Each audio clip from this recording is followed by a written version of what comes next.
Good afternoon, everybody. My name is Paul from Decode, and as been kindly introduced, we're trying to run the first virtual workshop here with Socitm. Normally when we run these things, obviously it's quite interactive. We can do little breakouts and round tables within the session. That's not as easy nowadays, obviously, with what we're going through. So we're going to try and do it with using polls and using the functionality within WebEx where we can. So within the actual WebEx tools, there's a few things like you can raise your hand. There's a little like megaphone thing where you can sort of say yes, no, too fast, too slow. Feel free to use those tools as we go. If we are going too quick or you want more information about what we're talking about at that particular point, put it into the chat panel and myself or one of my colleagues will pick it up and address it as we go. So again, thanks very much for joining. Decode have been around for on 10 years now, mostly working in some high assurance spaces. And the last couple of years, we've been guided to go out to the wider community now to help other authorities align themselves to what the NCSC are recommending.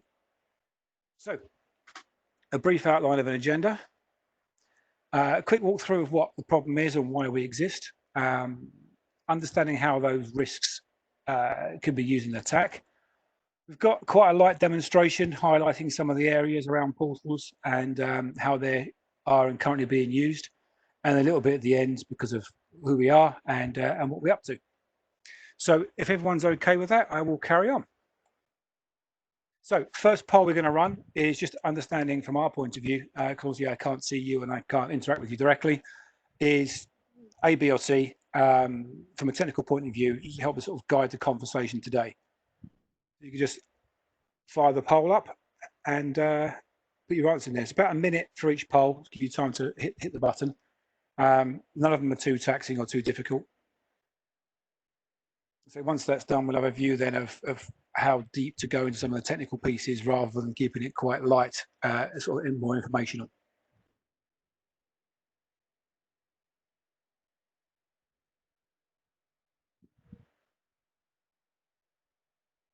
I'm kind of thinking a minute might be too long. We'll see how we get on. There's only 6 polls throughout the session today anyway, so we'll see how they operate. It's kind of a learning experience for all of us on this one.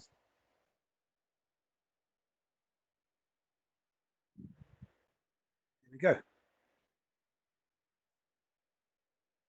Okay, so we've got a pretty good understanding across the board. Quite a few technicals and a few are looking, I guess, from an informational point of view. So that's good. Excellent. So that helps us obviously understand how to communicate what we're trying to get across. The next question is more around the actual, the part we're talking about, the portals themselves. So every authority in the UK has some form of public portal. It's just understanding again who we are talking to within yourselves. So is the portal actually under your remit? I work in IT and I manage a portal. Is it that your department uses a supply portal by IT to operate and ingest data? Or you're not sure? That's absolutely fine as well. So again, similar things so we can understand where things currently sit. Most portals are interactive rather than obviously just being a giving of data. Most have the ability to upload evidence to as well, be that ID or be it application forms and so forth for credit, etc. So this is kind of, again, where we're trying to work out is, you know, from the audience point of view, one, how technical you are, which is great, and obviously is the portal part of your day-to-day running or just something that is consumed by your team.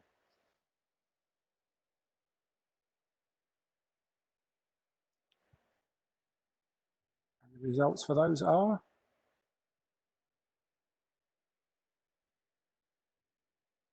Well, they come through.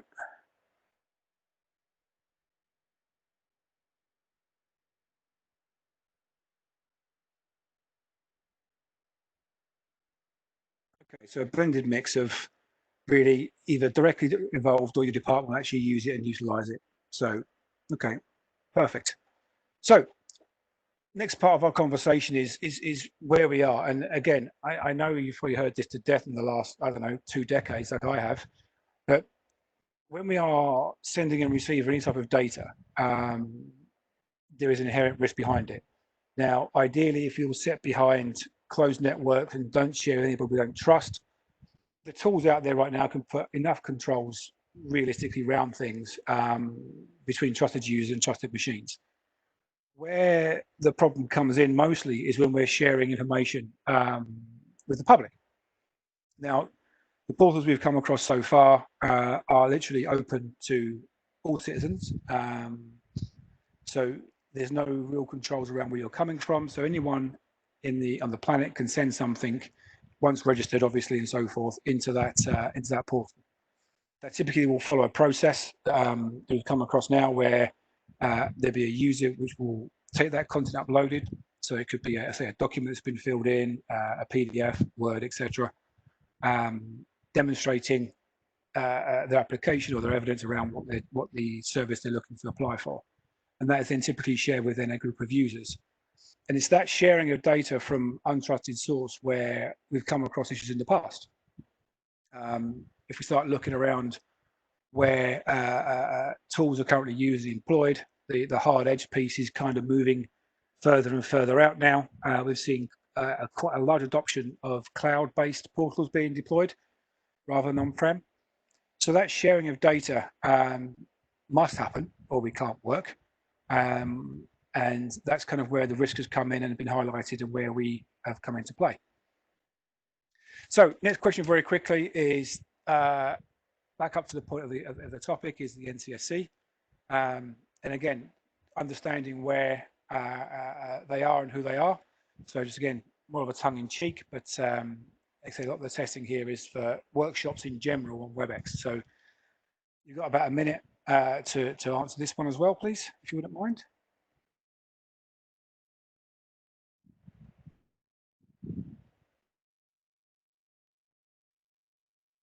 We've been working with the NCSC now for many years on what they call cross-domain.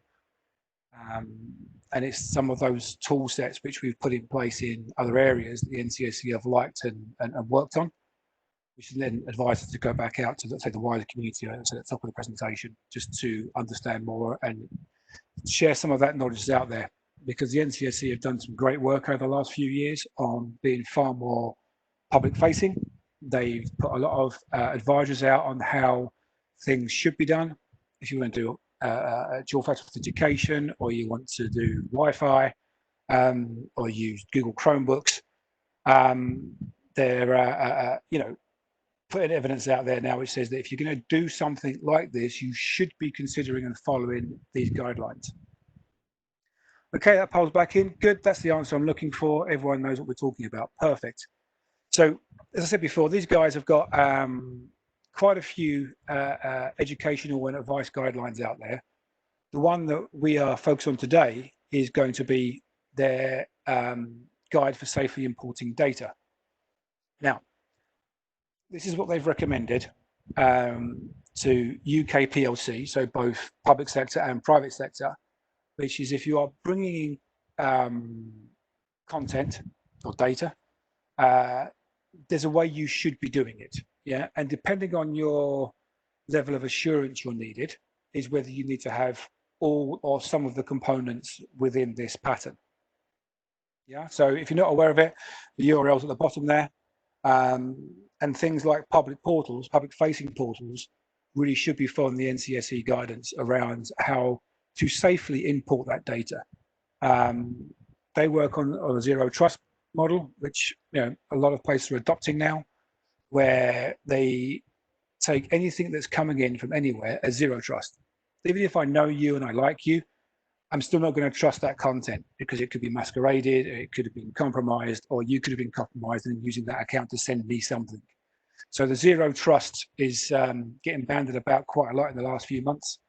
And transformation of data, again, is really quite key rather than detection or trying to fix the problem. So that's kind of where the NCSC have come from on how UK PLC, including authorities, should be managing that data. So another quick poll, again, just while we're here, there's only 6 in total, this is 4, so we're doing okay. when you start looking at the press and when you start looking at internal, comments that are coming through and audits and so forth, I'm expecting E for most of it, but it'd be interesting to see if you do actually value the impact of citizens higher than an ICO fine, or what the cleanup costs really are worth more to me than the reputational damage to me as an individual or as a department. So while E is the easy answer, it'd be nice to understand a little bit more detail around it. And we did debate whether to keep that all of the above in there, but it came out that it should be there because they're all important, obviously. Again, similar deal, whatever has most value from that point of view, and we can drive through from that side to see where we end up. Use this respite to get a drink of water.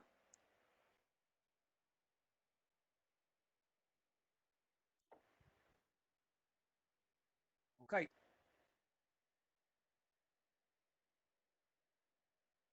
A few seconds for the results to come through on that.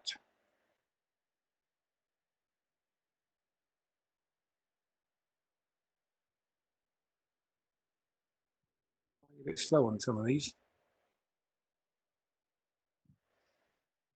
There we go. Okay, so yeah, impact to citizens has came out as other than all of the above. Impact to citizens again is the one that is the main business case that we've come across when working with customers that are running portals. Is they really are concerned that if this thing is not available or if it is, compromised in some way or another, that impact to that individual is our biggest concern above and beyond reputation and cleanup, which is, again, that's sort of help verifying what we're hearing in the market as well. So yeah, I'm going to remind you kind of a little bit why we're here. But I know that the ICO threat is no real big one nowadays. I've not seen a great deal of fines due to a cyber type incident rather than just normal incidents across the ICO. So I'm not going to band on about how expensive that's going to cost because I've not seen personally a great deal of those being handed out from a fine point of view on a cyber instance. The cleanup time costs, yeah, it's not that cheap, but it does happen and is managed. But the tools around we're seeing it are getting a bit cleverer, but it's still having an impact and so forth. Some of the things that we're hearing back is, we're too small, we're not important enough, we're not a big bank, we're not a target. That is becoming a little bit, I don't know, changing tack recently, I think, that people are starting to realize more and more that the more open they are to this new way of working and having portals or remote working, etc., having that data exchange is opening them up to more risks than they were used to. And another one that sort of came back a few times in the last sort of 12, 18 months, especially in the news, is this steganography piece. If you've not come across steganography, we're going to walk through some of that in a short while on how that all plugs together and why it's important.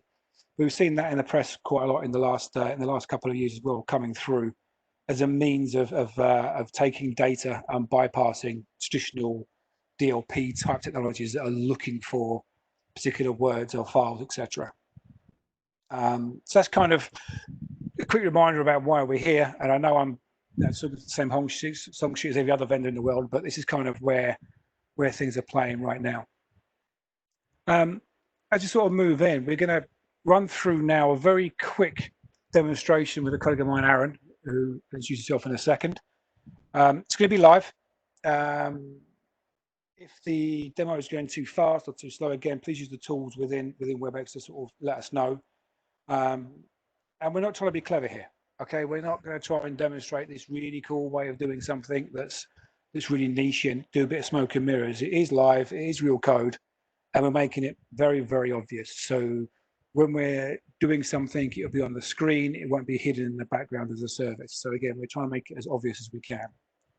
So what we're going to be running through is 2 or 3 main points, yeah? The main point is there's 2 actors in this. There's the bad guy and there's a target host, because you've got to have an attacker and a defender, yeah?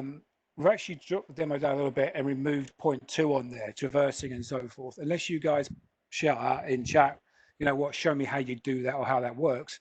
We're going to bypass that and just go for a straight infection via a portal and then exfiltration via steganography. So by demonstrating those couple of points, you understand why the NCSC have said you should be using transformation of data rather than detection type tools. To make things easier to understand, there's two portals, one purple and one green.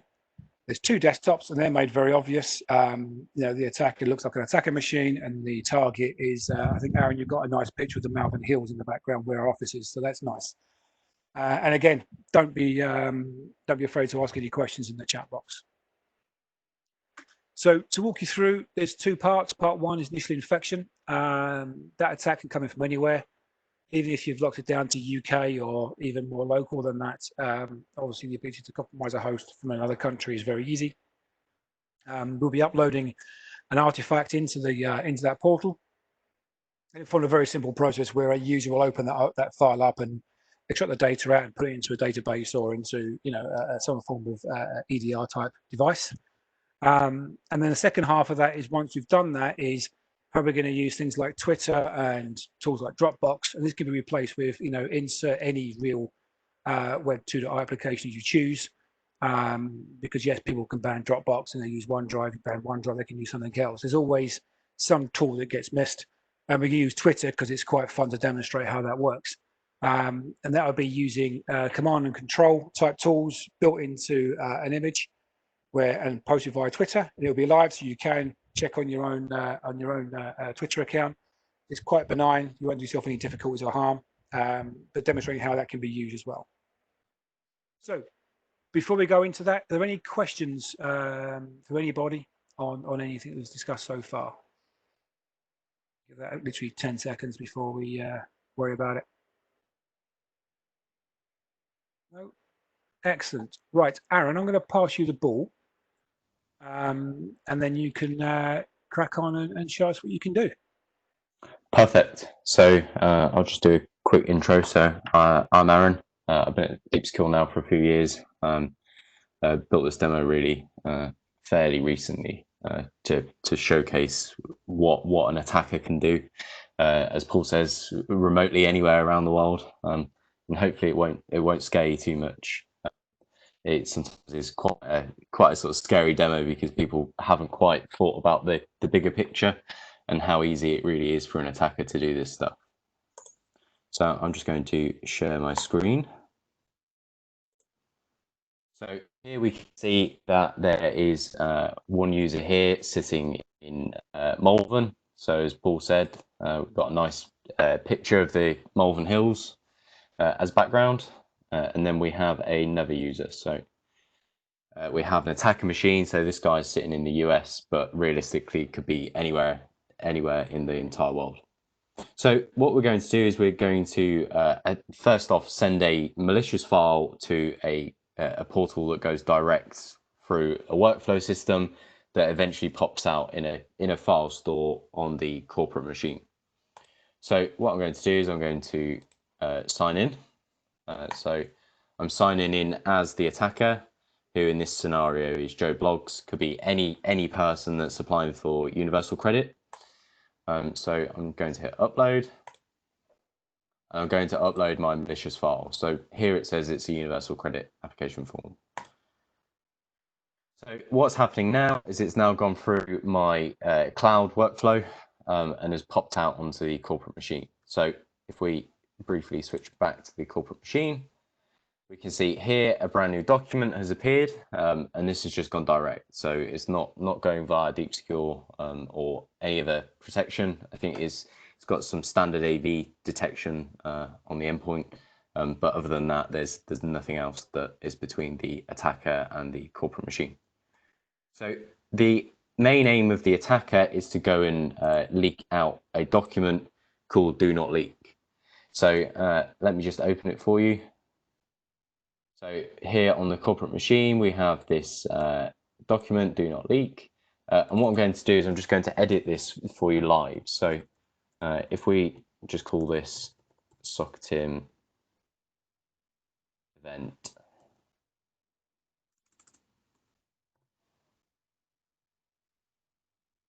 June 25th, 2020, just so that you know it's live. And then we hit save on that. So this is the aim of the attacker, to try and leak this document out. So if we go back to the file share, we can see that the attacker has sent in this document to the portal, and now the corporate machine is going to open that document. So the corporate machine opens that document, and here we can immediately see that there's a command prompt appear. And we've made this very, very obvious. So we've done this on purpose. In a real attack, you obviously wouldn't see a big black screen saying listening to Twitter. But we've done this so that you can hopefully understand better how the process happens. So that means our backdoor is now running. In a normal scenario, no user would see anything wrong with this document. Looks like a perfectly valid document. So most users will just click close at this point. And meanwhile, the backdoor is still running. So what we're going to do now is we're now going to switch back to the attacker's machine. And the attacker is going to send a command, not via plain text, so actually embedded inside an image, off to Twitter, and the backdoor is actually going to process that command.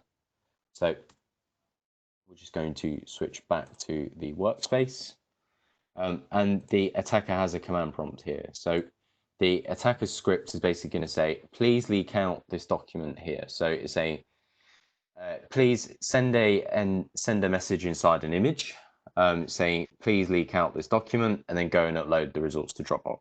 So I'm going to hit enter.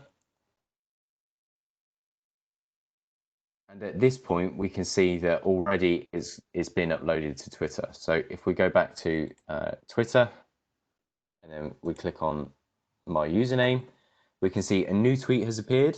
There's a big long hashtag there. So that hashtag changes each day, and the backdoor listens to a new hashtag. And actually embedded inside this image is, please go and leak the contents of this file. So the CSV file that we said, please do not leak at all costs.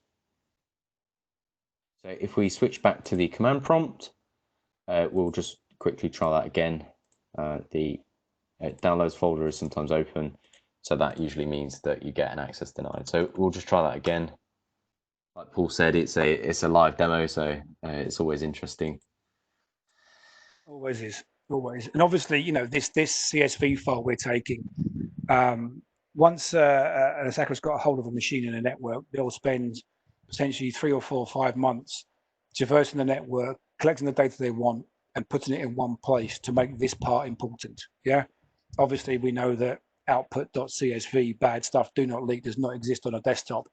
But typically what will happen is that command and control tools will be used, and, you know, drive around the network, again, using the same tools you're seeing on screen now, but rather than saying, get me a file, it will say list network drives. It will say, okay, change direction to this one, find access to the database, extract the database into an Excel form, and then leak the Excel document. What we've done here is removed all that to and froing to make it more simple to follow, and obviously make it more interesting to watch as well.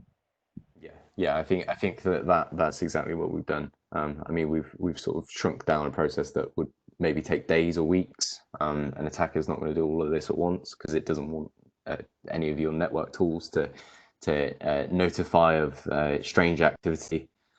So this would typically be a process over a much longer period of time. But anyway, so as Paul was talking there, we could see that actually it's done the entire process now. So we can see that there was an initial tweet saying, please leak this file. That tweet was decoded. So the message was brought out of the image.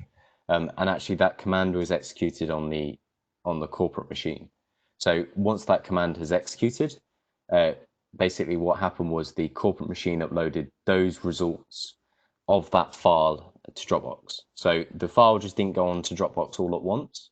It actually got split up into small little chunks, and each of those chunks went off to Dropbox as a single image. So if we refresh the Dropbox page, we can see there's a folder here just with a timestamp, and inside that folder is 6 images. And we can see that they just look like plain standard images, but actually in actual fact, it's got a small portion of the overall file embedded in each of these images.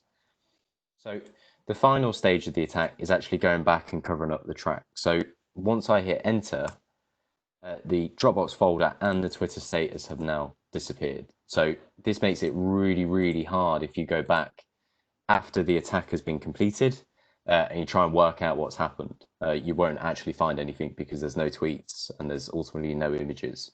And even if you did have the image, you wouldn't be able to find that there was a message inside it. So the final question may be, well, where's the file now? So at this point, the file is actually on the attacker's desktop. And we can see here that each of those images have been pulled off Dropbox. So if I open one of these images, you can see it's a fairly bog standard image like we saw before. And actually each of these images have an associated chunk. So that's the chunking that I was talking about earlier. So each of these chunks associate with each of these images. So chunk 2 is the data actually embedded inside 2.jpg. So the final stage is actually just opening the output file. So here we can see that here's that text that I wrote inside, and critically, all of the contents of that do not leak file have been leaked out purely anonymously, and without any kind of detection tool would be able to spot this today. So Paul, at this point, I believe I'm going to hand back to you. Yes, please. That'd be great if you can pass me the ball, Aaron. That'd be awesome. Oh. And then I will carry on with the presentation. So, any questions on the demo you just saw at this stage?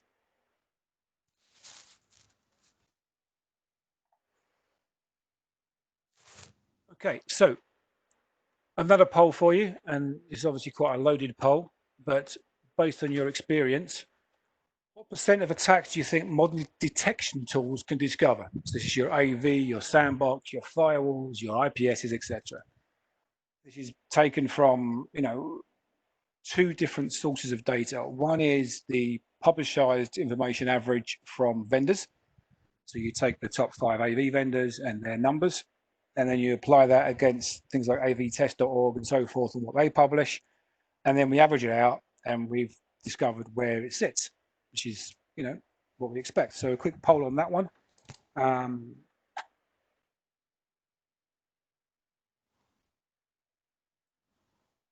seem to have lost a poll on my screen, so never mind.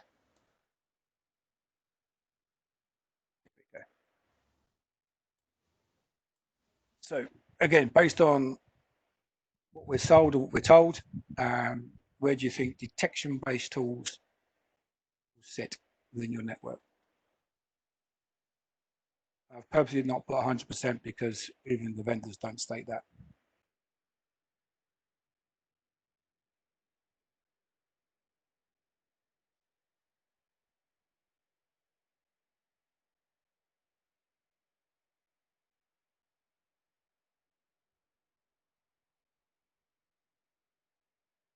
Last few seconds of this one.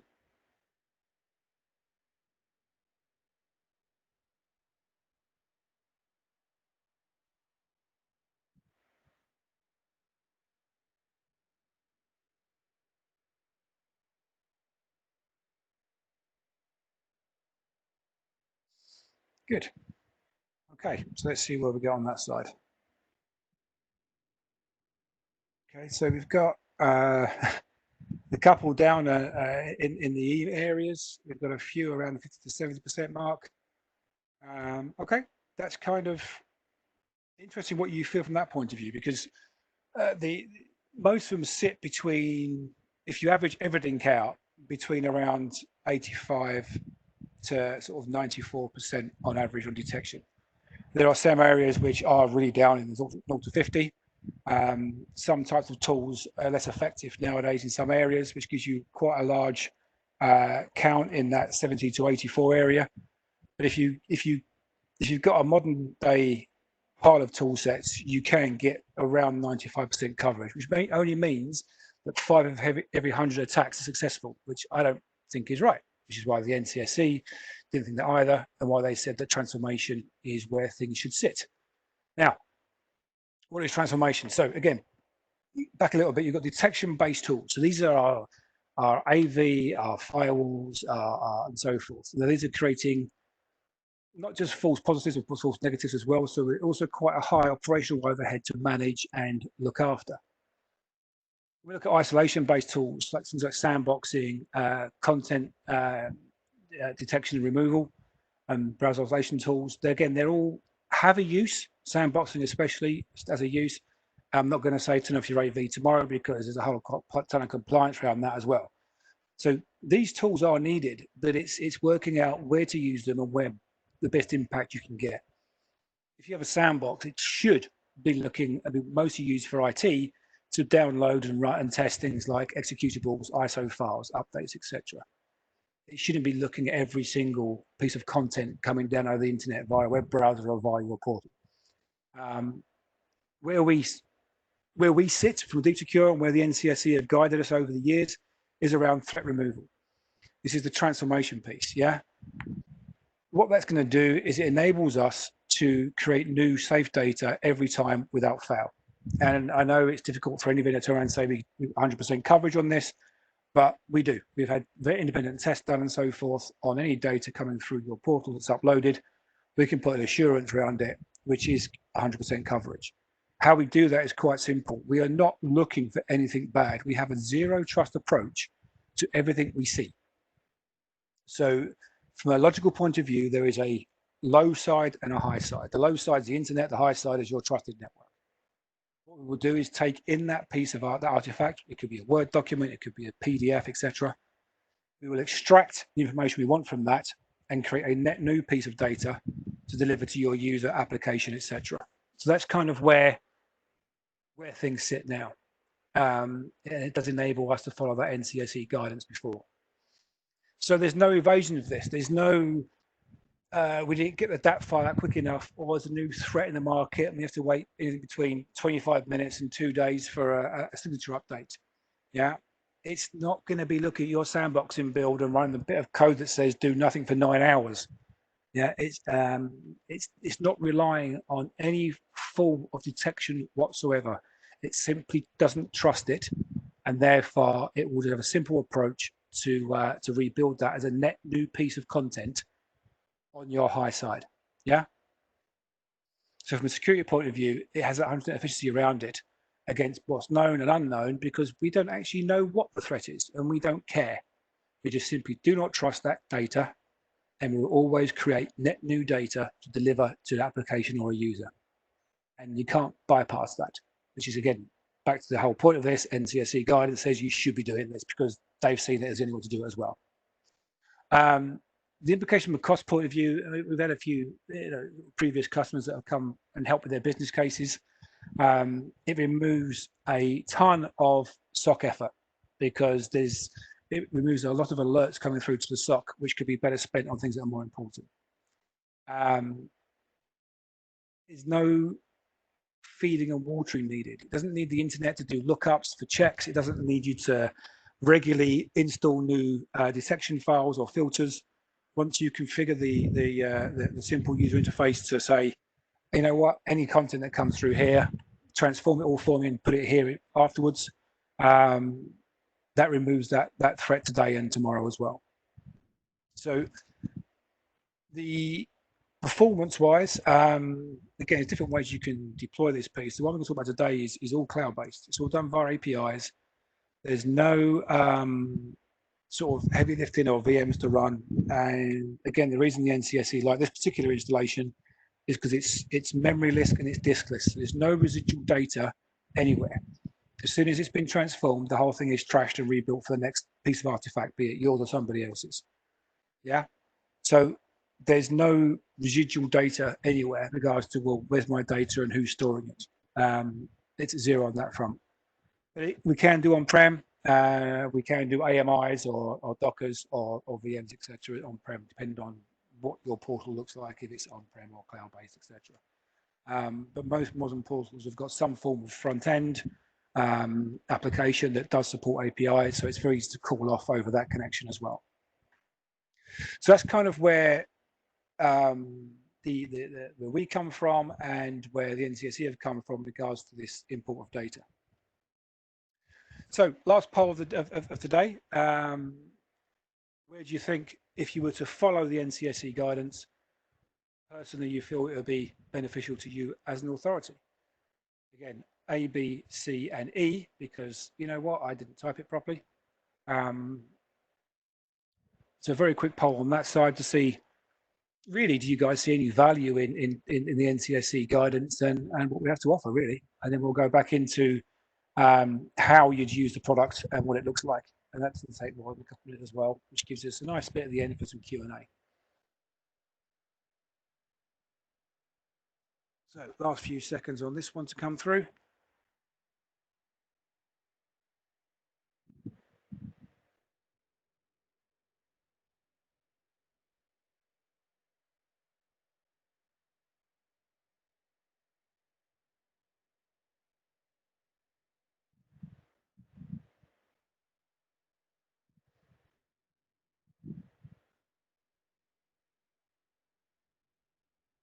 Okay. All of the above, good. Reduce IT operational overheads. There's definitely a value on that bit. And the pen testing, okay, good as well. And productivity, yeah. So again, if we start looking at some of those values, you're absolutely right on sort of across the board there from that side. The lowering that SOC overhead, yeah, time per incident number is quite a big thing. Yes, you can look at expensive tool sets to put around things to do some, you know, machine learning, artificial intelligence, buzzword to try and make that easier for your SOC team. Or you can just remove a ton of false positives and negatives from the alerts to give them more time to focus on things that are important.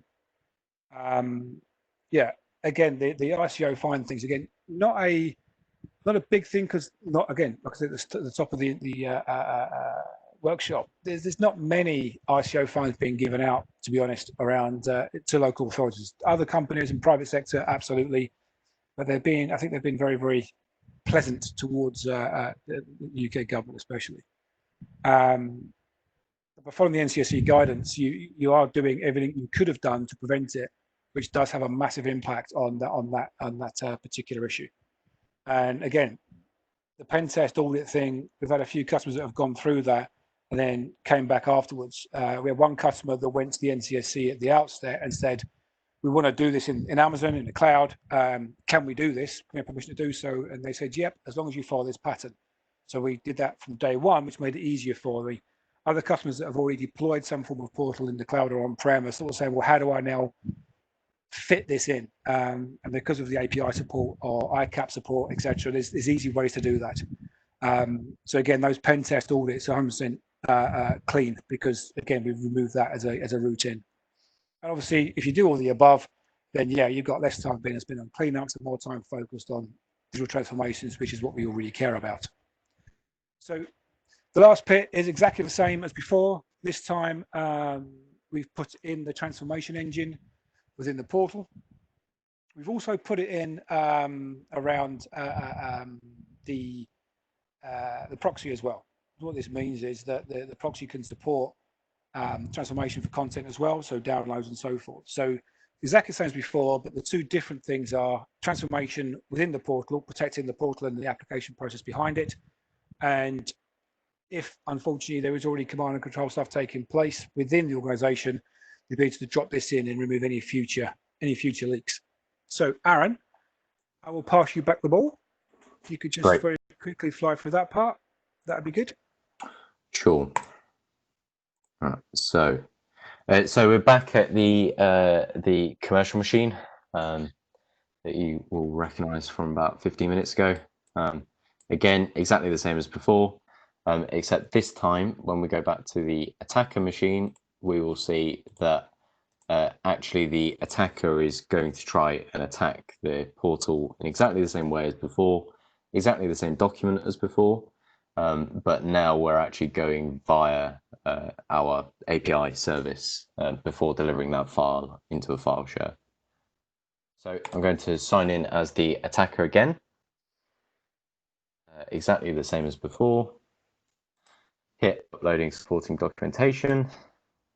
Hit upload application. Same file as before. So that's now uploading and going for our cloud workflow, and that's now complete. So that's now gone via our transformation before being delivered. So you can see it's very, very fast, and that there's no noticeable delay on the file being delivered. So if we just switch back to the corporate machine, we can see that actually, yeah, a new file has appeared. This time it's appeared in the protected folder instead of unprotected. And more critically, when we open it, we can see that there's no command and control channel that gets sort of developed. But at the same time, we can see that the visual contents of that document are still visually exactly the same as the original. And actually, if you compare the two side by side, you wouldn't see any visual difference whatsoever. So for the final part of the demonstration, I think I'll show you exactly how an attacker might use steganography, and we'll go a bit slower just so that everybody on the call can understand. So what I found on the internet was a nice picture of a pothole. So if I zoom out, we can see there's a lovely picture of a pothole that many councils may have various pictures submitted by members of the public. And actually what I've done is I've embedded the entire Jekyll and Hyde book inside that single image.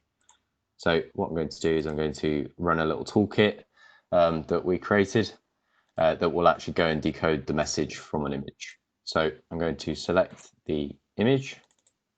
I'm going to type out a nice secure password. And that's now decoded the message from the image. So I'm going to type Jekyll and Hyde.txt. And we can see that's now extracted the entirety of Jekyll and Hyde from that single image of a pothole. So that just shows you just how much data you can fit inside a single image. So that's the entire book there. So what I'm going to do quickly is just upload the picture that's got the message embedded inside it to our threat removal portal. So I'm just going to use most simplest API here. So we've got a few different APIs, one which integrates directly with S3 buckets, and one which you can just call directly. And actually, it's a great platform just to try a few files out. So that's now uploading.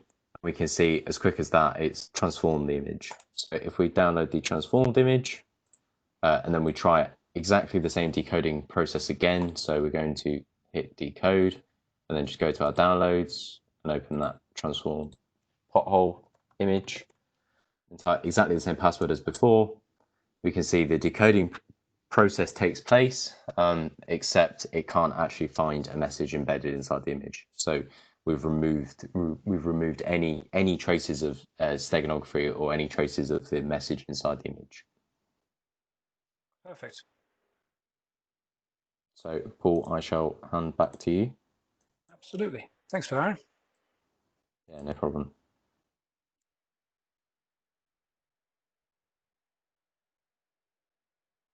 So again, just to highlight what we saw before, because we had the portal protected with transforms and with the ability to remove any of that steganography within any content either downloaded or uploaded, we can put a level of assurance around that the infection could be zeroed and the data loss could be removed as well. And again, steganography can and does bypass every DLP of the planet because there's no real words within the image. It's all just code behind the image. So it can be hidden quite easily, been tested quite thoroughly, and feel free to have a play yourselves. Most of those tools are available free to download on the internet now. So we've got about 15 minutes left, which is what we plan to do for any questions and a few things back out to yourselves as members. First of all, the portal you just saw very quickly from Aaron is available for yourselves to sign up for and try. If you've got to phone me or have a conversation about it, feel free to go to the website, hit the free trial button, or more importantly, if you want to bypass some of that as well, you can email me directly and I can set up an account. You can register and have access to that transformation code to run it through your paces. Customers use this quite a lot just to verify things that it's what I upload, what I can download. So if I put a JPEG up there, it's been transformed. Does it look the same? Does my Word document still work? Do my PowerPoint transitions still flow? Those sort of things. Feel free to consume that as you wish. Any Socitm member that signs up will get some free PSO to help set this thing up in the first place. Doesn't take more than a couple of days because it is quite a simple thing to do. Like I said, there's no real massive configuration need. It's really looking at what you have from a portal point of view today and how best to integrate that. So the PSO bit is there as well for any members. And again, the first 5, but honestly, if anyone from Socitm this year that signs up to the service as a reference will get a straight 50 points off the bat before negotiations start. So that's kind of it from myself, Aaron, and a colleague of mine, Sophie, who's in the background listening to chat. Open up to questions, really. Feel free to raise your hand or we'll get you unmuted.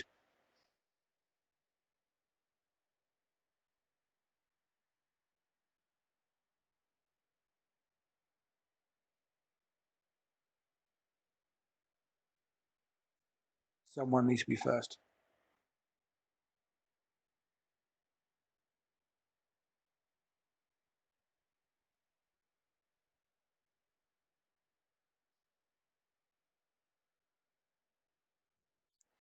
I think that's enough awkward silence. What have we got coming? Hello. Hello.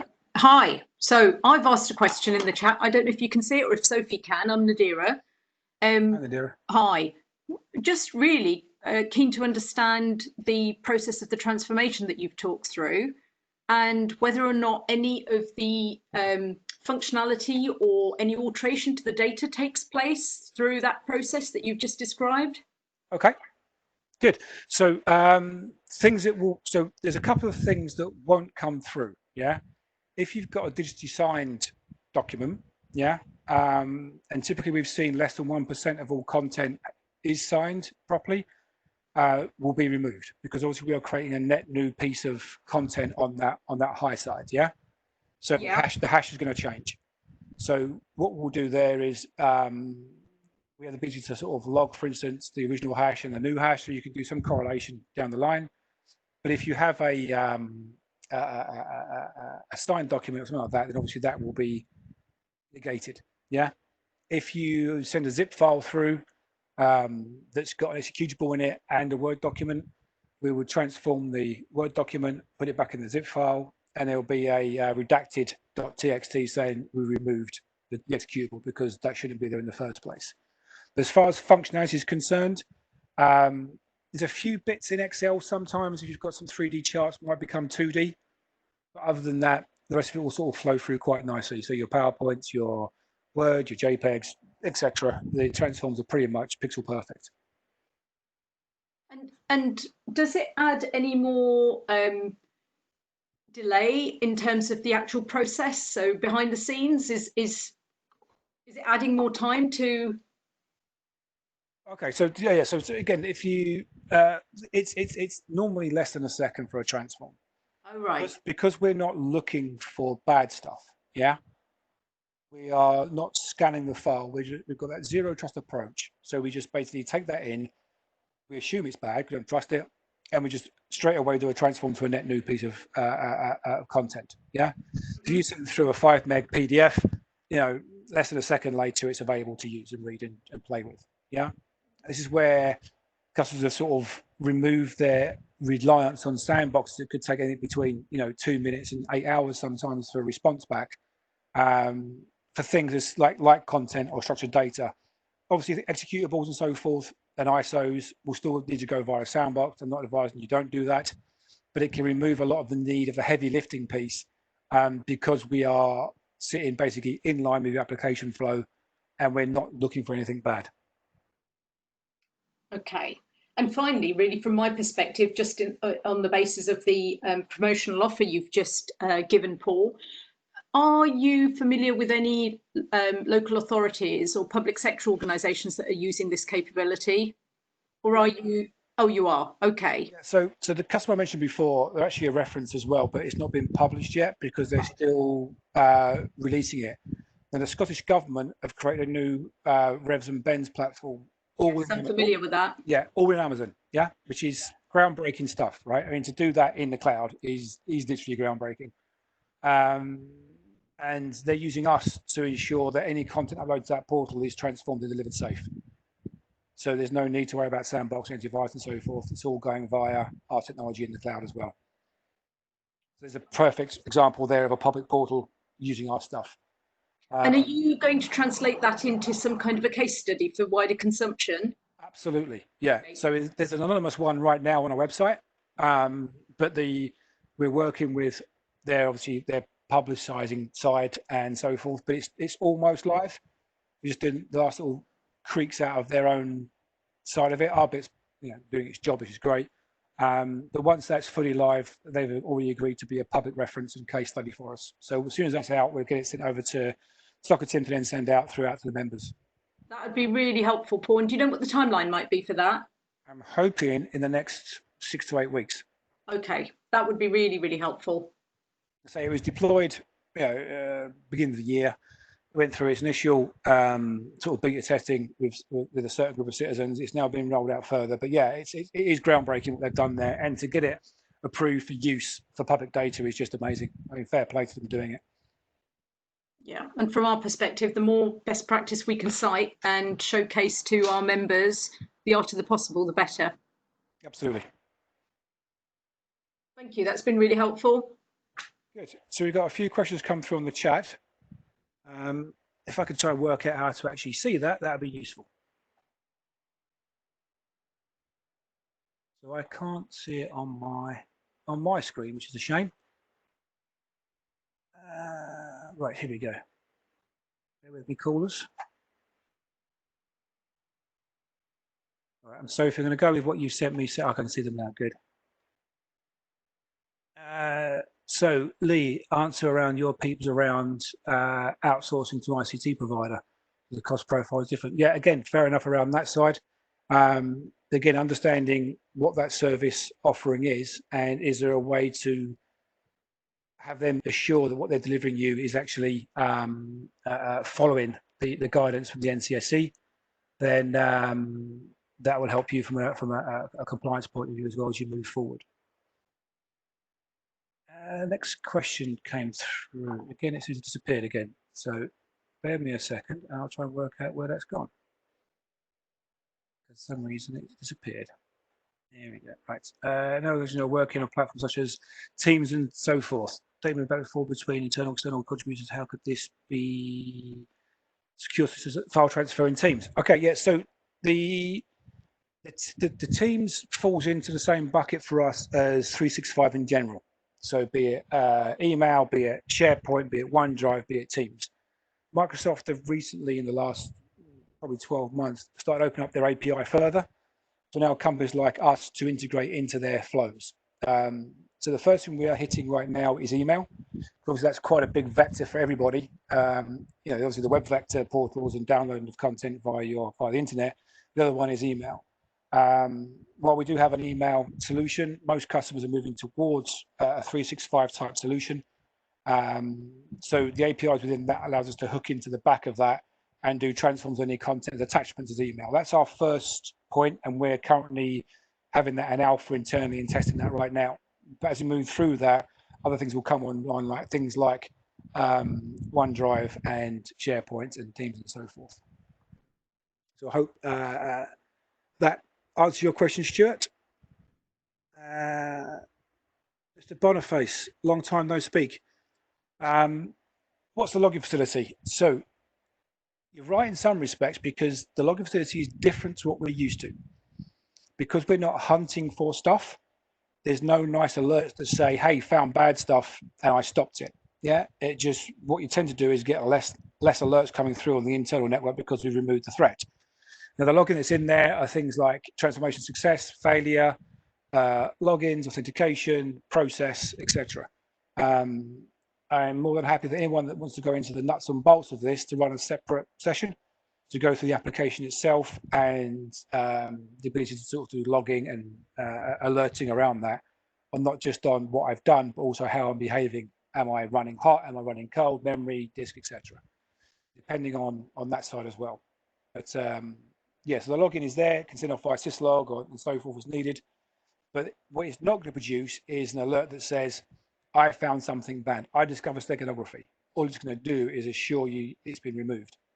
That's quite a leap of faith. We've had some customers that have done POCs, and what they've done is they've put a separate storage bucket on the low side and put a copy of everything that's been uploaded for the last 3 months into a bucket.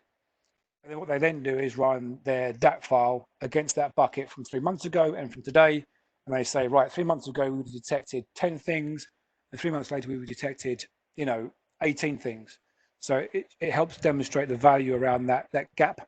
But yeah, we're not going to get logs into your SOC saying, hey, we found bad stuff, because we have this zero trust approach. And that's let's move from there. Next question come through.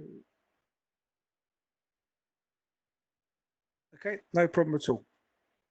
Thanks for that, Lee. Any more questions that have come through that I can't see on my little screen here? Or are we pretty much done?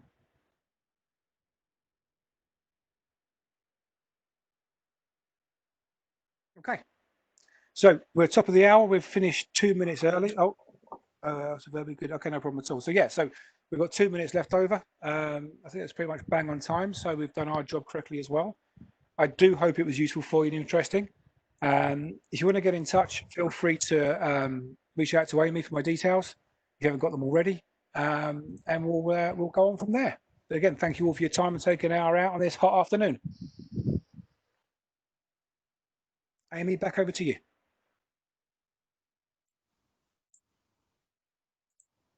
Hi everyone, so we're now finished now, so thanks ever so much for joining, and we'll upload the recording and the slides on the website shortly. Thanks, bye. Thank you all. Thanks for your time.